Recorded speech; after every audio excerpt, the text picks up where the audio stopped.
Good morning दोस्तों, मैं शिवम वाजपेयी वर्णमाला की श्रृंखला में फिर उपस्थित हूँ आपके सम्मुख। हमने आपको अभी स्वरों का वर्गीकरण, स्वरों के संबंधित विशेष तथ्य आपको मैंने पढ़ाए हैं। वर्णमाला के इस क्रम में अब हम बात करेंगे व्यंजनों की। चलिए शुरू करते हैं। व्यंजन, व्यंजन होते क्या है आप लोगों ने पढ़ा भी होगा काफ़ी, ठीक है। तो व्यंजन वे शब्द होते हैं जो स्वरों की सहायता से उच्चारित किए जाते हैं। ठीक, लिख लेते हैं भाई परिभाषा। स्वरों की सहायता से उच्चारित किए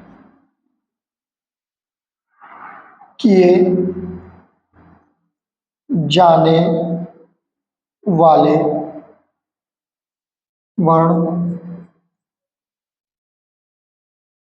व्यंजन कहलाते हैं। ठीक है, तो व्यंजन क्या है? स्वरों की सहायता से उच्चारित किए जाने वाले वर्ण व्यंजन कहलाते हैं। ठीक, इसी क्रम में एक दूसरी परिभाषा भी लिख लेते हैं। पूछा जाता है स्पर्श व्यंजन, कभी कभी पूछ लेता है स्पर्श व्यंजन। ठीक, स्पर्श व्यंजन में आपको परिभाषा नहीं पूछेगा, स्पर्श व्यंजनों की संख्या पूछेगा, लेकिन परिभाषा हम आपको यहाँ पे लिखा देते हैं। स्पर्श व्यंजन क्या होते हैं? वर्णों का उच्चारण करते समय, वर्णों का उच्चारण करते समय मुख से निकलने वाली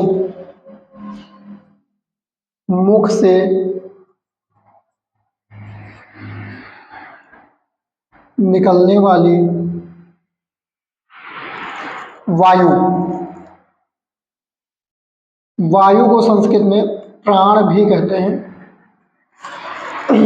यहाँ तक समझ में आया? वर्णों के उच्चारण करते समय मुख से निकलने वाली वायु या प्राण मुखांगों से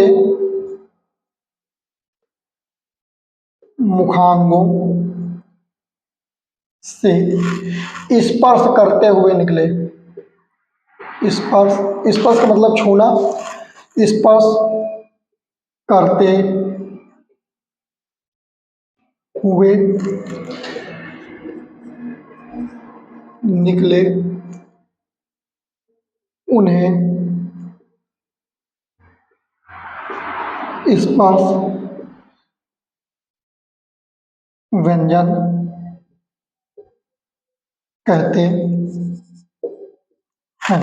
ठीक है, तो स्पर्श व्यंजन क्या होता है? वर्णों का उच्चारण करते समय मुख से निकलने वाली वायु मुखांगों से स्पर्श करते हुए निकले, उन्हें स्पर्श व्यंजन कहते हैं। मुखांगों का मतलब होता है मुख के अंदर के अंग, जैसे आपका तालु हो गया, दंत हो गया, मूर्धा हो गया, मूर्धा के बाद आपके ओष्ठ हो गए। ठीक है, तो ये होते हैं आपके मुखांग। किसी भी व्यंजन का उच्चारण बिना मुखांगों के स्पर्श से नहीं किया जा सकता है। ठीक है, तो इसी क्रम में आपको कुछ आगे जानकारी दी जाती है भाई। ठीक है, तो ये व्यंजन की परिभाषा, स्पर्श व्यंजन की परिभाषा आपको समझ में आ गई होगी। दोनों परिभाषाएं हैं, जो आपको उचित लगे वो आप कर सकते हैं। परिभाषाएं कहीं पूछी नहीं जाती हैं, आपको जानकारी स्वरूप से प्रदान कर दी गई है। चलिए आगे चलते हैं।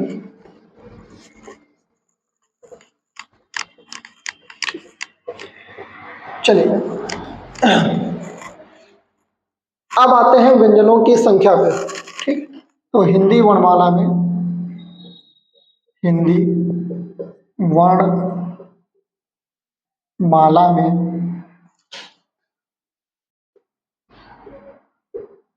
व्यंजनों की संख्या कितनी है भाई? 33 है। 33 किस प्रकार है अभी आपको आगे डिफाइन कर देंगे। व्यंजनों की संख्या अगर पूछी जाएगी तो 33 है, लेकिन अगर कहीं यहाँ से पूछ लिया जाता है क्वेश्चन स्पर्श व्यंजनों की संख्या कितनी है, ठीक है। तो स्पर्श व्यंजन, स्पर्श व्यंजनों की संख्या कितनी है भाई? 25। दो तरह से क्वेश्चन आपके बनते हैं भाई। हिंदी वर्णमाला में व्यंजनों की संख्या अगर पूछी जाएगी तब आप 33 चेक करेंगे, अगर स्पर्श व्यंजनों की संख्या पूछी जाती है तब आप 25 चेक करेंगे। ठीक है, किस प्रकार 25 है एक बार आपको दिखाई देते हैं। जब हम व्यंजनों का वर्गीकरण करेंगे, एक नोट कीजिए,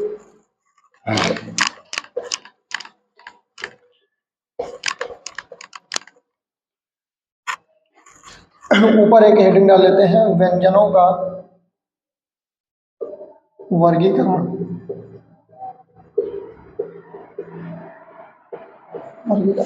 ठीक है, व्यंजनों का वर्गीकरण हम 5 वर्गों में करते हैं। व्यंजनों का वर्गीकरण कितने प्रकार में किया जा सकता है भाई? जैसे आपको एक हो गया आपका का वर्ग, का वर्ग के बाद चा वर्ग, टा वर्ग, ता वर्ग और पा वर्ग। ठीक, ये आपके वर्ग हो गए। ठीक है, अब प्रत्येक वर्ग में अक्षर कितने होते हैं भाई देख लेते हैं। का वर्ग में कौन कौन सा आएगा? जैसे का आ गया, का के बाद खा आ गया, खा के बाद गा आ गया, गा के बाद घा आ गया, घा के बाद अंगा आ गया। ठीक, ये तो वर्ग में अक्षर कितने हैं भाई? 1 2 3 4 5, कितने हो गए?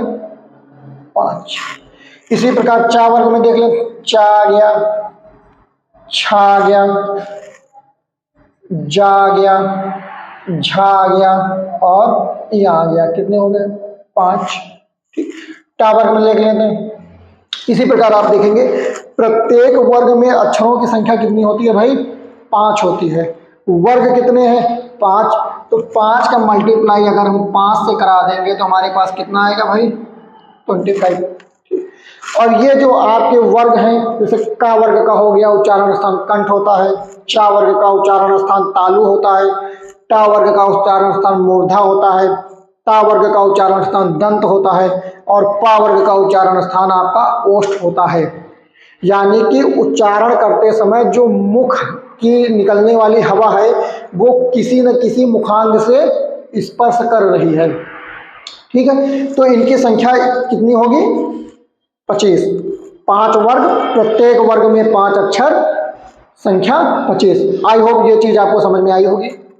ठीक है भाई, चलिए तो अब एक एक करके इनका उच्चारण स्थान हम देख लेते हैं, किस वर्ग का उच्चारण स्थान कहां से होता है।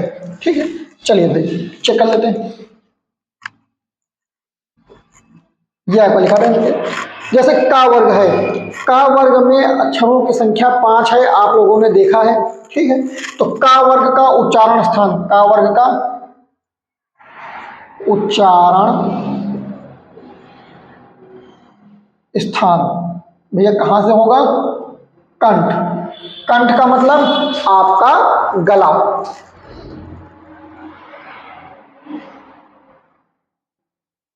कंठ का मतलब होता है आपका गला। अच्छा, का वर्ग में सिर्फ का वर्ग के 5 वर्ग का नहीं, का वर्ग में उच्चारण स्थान होगा किसका किसका?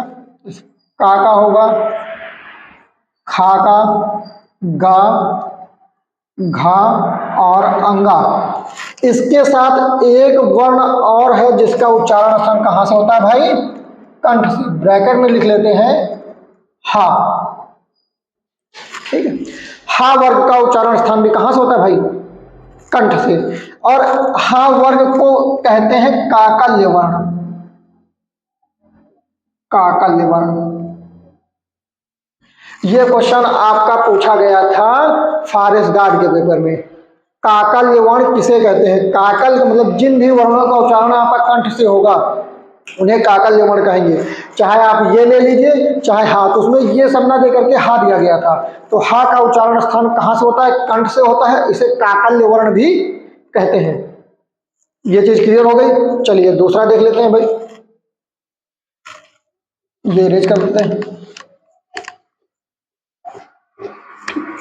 अब आता है हमारा चा वर्ग। चा वर्ग का उच्चारण स्थान भाई कहां से होता है? चा वर्ग का उच्चारण स्थान हमारा होता है तालु। जिह्वा के नीचे का जो भाग होता है, ये जिह्वे के आगे का ऐसे भाग जो होता है वो होता है तालु। तो तालु में होता है चा वर्ग का। कौन कौन से वर्ण आएंगे भाई? चा, चा के बाद आपका छा, जा, झा और या। ये आपके 5 वर्ण तालु से उच्चारित होते हैं। इसके साथ साथ कौन से वर्ण होते हैं? तो आपका ब्रैकेट में डाल लेंगे या के बाद आपका शा। ये बचपन में आप इसे सीटी वाला सा पढ़े होंगे, हमको नहीं समझ। 3 प्रकार के सा होते हैं, आपको इधर साइड में क्लियर किए देते हैं। ये देखिए, एक शा ये होता है, एक ये होता है, एक आपका ये होता है। तीनों का उच्चारण स्थान पेपर में पूछा जाता है। तो चलिए इधर साइड में क्लियर कर लेते हैं। इसका जो उच्चारण स्थान होता है वो कहां से होता है? तालु। इसे तालव्य सा भी कहते हैं। ठीक है भाई। इसका जो उच्चारण स्थान होता है वो होता है दंत, इसीलिए इसे दंती सा भी कहते हैं। इसका जो उच्चारण स्थान होता है वो होता है मूर्धा, इसीलिए इसे मूर्धन्य सा भी कहते हैं। ठीक है, क्लियर हो गया होगा। अब जब आपका सा के बारे में है तो आप सीटी वाला सा, सांप वाला सा, सरौता वाला सा ये नहीं, आप पेपर के दृष्टि से आपसे पूछा जाता है निम्न में से कौन सा तालव्य सा है, या निम्न में से कौन सा दंती सा है, या निम्न में से कौन सा मूर्धन्य सा है। तो आपको ये क्लियर होना चाहिए कौन सा सा का उच्चारण स्थान कहाँ से होता है, काफी पेपर में पूछा जाता है। ठीक है भाई, आई होप ये भी आपको समझ में आया होगा। जैसे चा के बारे में, हम चा वर्ण की बात कर रहे थे।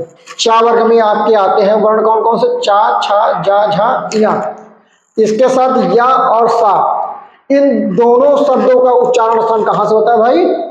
तालु से होता है। इसी क्रम में आगे बढ़ते हैं, चलिए। ठीक है, चलिए अब आता है हमारा टा वर्ग। भाई तालु तक हो गया। अब टा वर्ग का उच्चारण स्थान कहां से होगा भाई? मूर्धा से। ठीक है भाई, मूर्धा से होता है। कौन कौन से वर्ण आएंगे? टा, ठा, डा, डा के बाद आएगा ढा, सॉरी एक मिनट, डा, उसके बाद आएगा ढा और ड़ा। ठीक, इसी क्रम में आपको देखेंगे टाठा डाढ़ा ड़ा, ये वाला जो आएगा। अब इसके बाद इसमें एक और आता है, कौन सा आता है? ब्रैकेट में डालेंगे भाई रा और शा, सॉरी। ठीक, रा और शा। और जो रा का उच्चारण स्थान होता है वो कहां से होता है भाई? वो भी मूर्धा से होता है। जैसे रा बोलेंगे तो जबान जो होगी आपकी थोड़ी पीछे जाएगी। अभी इस वाले सा के बारे में हमने बताया है, इसका सा कहां से होता है? मूर्धन्य सा है। ठीक है, तो ये वाला जो टा वर्ग पूरा होगा, इसका उच्चारण स्थान कहां से होगा? मूर्धा से होगा। 2 शब्द आप एक्स्ट्रा में ऐड करेंगे, रा और शा। ठीक है, ठीक, आगे चलिए देख लेते हैं भाई।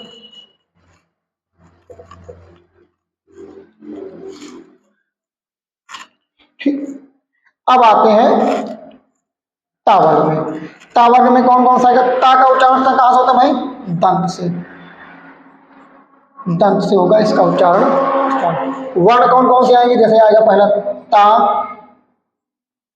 था, दा, धा और ना, ता था दा ना।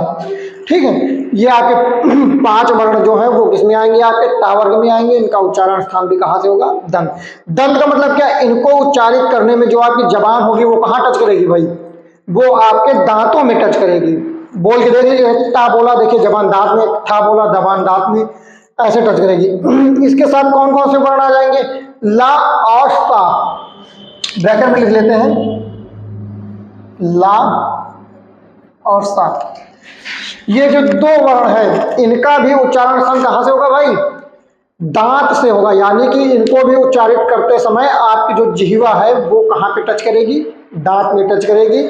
शाह हमने आपको इधर अभी बताया था, देखिए शाह ये कैसा है? दंती सा कहलाता है। ठीक, जिसे आप लोगों ने सपेरा वाला सा या सांप वाले सा के नाम से भी जानते हैं, तो इसको अब आप दंती सा के नाम से जानते हैं। ठीक है। अब सपेरा वाला सा भूल जाइए, पेपर में नहीं पूछता सांप वाला सा कौन सा है, सरौता वाला सा कौन सा है और सीटी वाला सा कौन सा है। वो तो आपसे सीधा क्वेश्चन पूछता है कि निम्न में से तालव्य सा कौन सा है या निम्न में से दंती सा कौन सा है। ठीक है, चलिए भाई ये जानकारी भी हो गई। एक आपको देख लेते हैं आखिरी वाले में ओष्ठ वर्ण आता है ना? आपका दंती तक हो गया। उसके बाद आता है एक आपका बचा है लास्ट में पावर्ग। पावर्ग का उच्चारण स्थान कहां से होता है? ओष्ठ। ओष्ठ का मतलब ओठों से। कौन कौन से वर्ण आते हैं लिख लेते हैं भाई। पा, फा, बा, भा और मा। पापा बाबा मा। ये आपके जो वर्ण है इनका उच्चारण स्थान कहां से होता है भाई? ओठों से होता है। यानी कि इनको उच्चारित करते समय आपका जो वायु है वो ओठों को टच करते निकलेगी, दोनों ओठ आपस में मिलेंगे। ठीक है, तो ये आपका पावर्ग हो गया। ठीक है, अब पावर्ग के बाद कुछ वर्ण होते हैं जिनका उच्चारण स्थान दो जगह से होता है। जैसे आपका जैसे पूछ लिया जाता है वर्ग का पंचमाक्षर जो होता है, पांचवा अक्षर, ठीक है, उसका उच्चारण स्थान कहां से होता है? तो एक चीज आपको क्लियर कर देते हैं। पहले एक चीज यहाँ पे देख लेते हैं भाई। पा वर्ग तक आपको हो गया, इसके उच्चारण स्थान हमने बता दिए हैं। अब एक आता है आपका कौन सा? पंचमाक्षर। पंचम अक्षर कह लेते हैं या पंचमाक्षर कह लेते हैं। पंचमाक्षर प्रत्येक वर्ग का पांचवा अक्षर। प्रत्येक वर्ग का पांचवा अक्षर क्या कहलाता है? पंचमाक्षर। ठीक, उच्चारण स्थान इसका कहां से होता है? नासिका। नासिका का मतलब क्या होता है? नाक। यानी कि इसका उच्चारण करते समय जो वायु होती है वो कहां से निकलती है? आपकी नाक से निकलती है। लेकिन नासिका सही है, लेकिन अगर जैसे हमने पूछ लिया कि यहाँ जो है इसका उच्चारण स्थान कहां पे है, एक ऑप्शन आपके सामने दे दिया गया नासिका, ठीक, और वहीं दूसरा ऑप्शन दे दिया गया आपका तालु प्लस नासिका। ठीक, तब आप नासिका टिक नहीं करेंगे, तब आप दूसरा आसन टिक करेंगे। क्योंकि चाछा जाझा इया यानी कि चा वर्ग में आ रहा है क्या? इया, यानी कि चा वर्ग के हिसाब से देखेंगे तो तालु हो जाएगा। और उच्चारण अगर वायु की दृष्टि से देखेंगे तो इसकी जो हवा निकल रही है वो कहां से निकल रही है? नाक से निकल रही है। तब आप तालु प्लस नासिका हो जाएगा। ठीक है, क्लियर हुआ? ठीक, तो ये सारे वर्गों में लागू होगा ये नियम। अगर किसी भी वर्ग का पांचवा अक्षर पूछ रहा है तो उस वर्ग का जहां से उच्चारण स्थान होता है वो प्लस उसके साथ आप नासिका ऐड कर देंगे, तब आपका पंचमाक्षर हो जाएगा। अगर ऐसा ऑप्शन नहीं दिया गया है, सिर्फ नासिका दिया गया है, तो पंचमाक्षर में आप नासिका लगा सकते हैं। बस एक आपका छोटा सा बच्चा है, एक आप देख लेते हैं वा। काफी ज्यादा पूछा जाता है वा का उच्चारण स्थान। वा का उच्चारण स्थान, ठीक है, उच्चारण स्थान वा का इसलिए पूछा जाता है क्योंकि उसका उच्चारण स्थान जो होता है दो जगह से होता है। इसे कहते हैं दंतोष्ठ वर्ण। दंतोष्ठ वर्ण। दंतोष्ठ वर्ण क्या होता है भाई? जिसका उच्चारण करते समय वायु दांत और ओंठ दोनों को छूते हुए निकले, वो क्या कहलाते हैं? दंतोष्ठ वर्ण कहलाते हैं। तो जो वा है वो हमारा दंतोष्ठ वर्ण है। ठीक है, ये आपके व्यंजनों की एक संक्षिप्त जानकारी थी। अब कल हम आपको व्यंजनों का वर्गीकरण पढ़ाएंगे उच्चारण की दृष्टि से, प्राणत्व की दृष्टि से और घोषत्व की दृष्टि से, जैसे आप लोगों ने अभी स्वर में पढ़ा था। ठीक है, सघोष, अघोष, अल्पप्राण, महाप्राण आप लोगों ने पढ़े होंगे। इसके बाद अभी हमने आपको अंतस्थ व्यंजन, ऊष्म व्यंजन, संयुक्त व्यंजन, उनका वर्गीकरण कल के टॉपिक में स्टेप बाय स्टेप क्लियर करते रहेंगे। जानकारी अच्छी लगी हो तो चैनल को सब्सक्राइब कीजिए, वीडियो को लाइक और शेयर कीजिए। धन्यवाद, मिलते हैं आपसे।